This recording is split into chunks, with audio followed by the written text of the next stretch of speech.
ज़रूरत से ज़्यादा सामान आपने रखना भी नहीं है।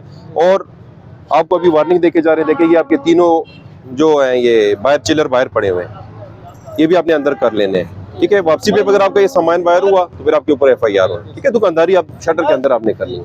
ठीक हो गया शमशेर साहब, बात कोई शक तो नहीं है अभी बाकी आपको?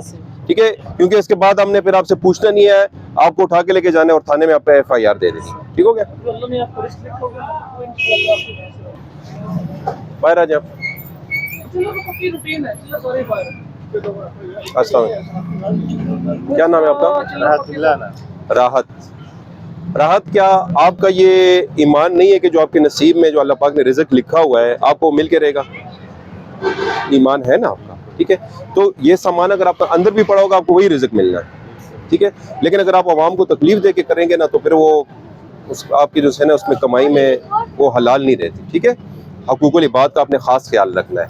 अभी आपको हम वार्निंग देके जा रहे हैं कि सारा सामान आप अपना अंदर लेके जाएं। ठीक हो गया, और अगर इसके बाद भी आपका सामान बाहर हुआ तो फिर आपके ऊपर FIR दे दें। ठीक हो गया, कोई शक तो नहीं? अभी बात हमारी समझ आ गई आपको? शाबाश, अभी से इसको अंदर करना शुरू कर दें। मैं देख रहा हूँ, उठाना शुरू कर दें आप इसको।